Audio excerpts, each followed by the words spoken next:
So in this video, I want to explain a little bit about who is eligible for these awards and what the process involves. In order to be eligible for these awards, an applicant must be a US citizen at the time of application. An applicant must have a bachelor's degree or equivalent at the time the grant begins. An applicant must be in good health. An applicant must have written and spoken proficiency in language of the host country where this is required. Just a quick note on the last point.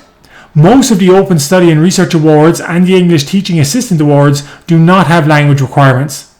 But if you are applying to study at a university where the language of instruction is not English, then obviously there will be a language proficiency requirement. In addition to these eligibility requirements, there are a number of preferred qualifications that Fulbright is looking for. These include strong preference for those who have not previously held a Fulbright grant, preference for applicants whose higher level education undertaken primarily in the United States, preference for candidates who have not lived or studied in the country they are applying to for more than 6 months are preferred. Candidates who have served in the armed forces of the United States will be given preference. So assuming you meet the eligibility requirements, what steps are involved in applying for a Fulbright award? Then you should go to the Fulbright website, look at the various programs being offered, and decide which award you would like to apply for. You should then notify either myself or Dr. Julie Weisskopf, the Fulbright coordinators here at Gonzaga, of your interest. The reason you should tell us that you plan applying is so that we can keep you informed of any relevant information about the application process and so that we can schedule you for on-campus interviews as part of the application process in the fall. We will also assign a faculty mentor to you to help you prepare your application. Over the summer, you should work on your application. The main thing you need to work on for your application are your statement of grant purpose and your personal statement.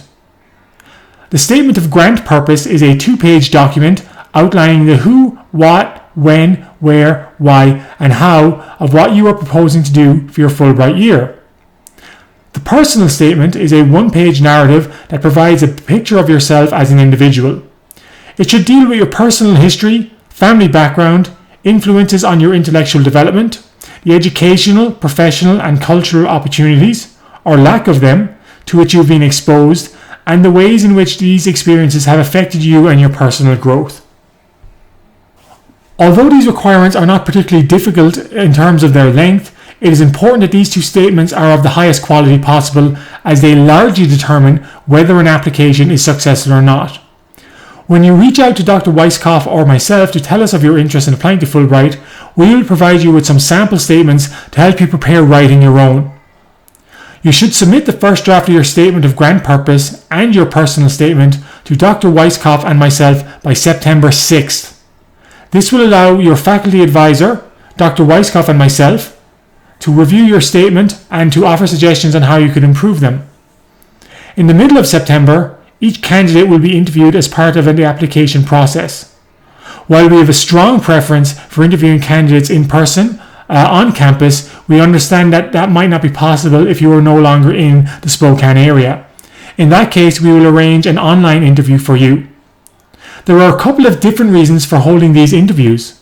Firstly, they will be an opportunity for Dr. Weisskopf and I to get to know you a little better, especially if you have never taken a class with us before. Dr. Weisskopf and I, as the Fulbright coordinators, will submit recommendations for you as part of your application, and so meeting you and having you explain your reasons for applying for a Fulbright award will help us craft our letters of recommendation. The interviews will also be a chance for us to provide feedback on the draft statements you submitted to us, and to allow you a chance to ask any further questions you have about the application. Once these interviews are complete, you will go back to reworking your personal statement and statement of grant purpose.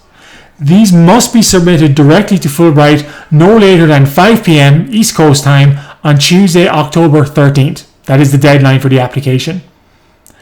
Applicants whose applications make it past this initial round of cuts will be notified on January 31st, 2021. Successful applicants who have been granted a Fulbright award will be notified between March 1st and May 1st, 2021, with the date of notification depending on what specific award one applied for.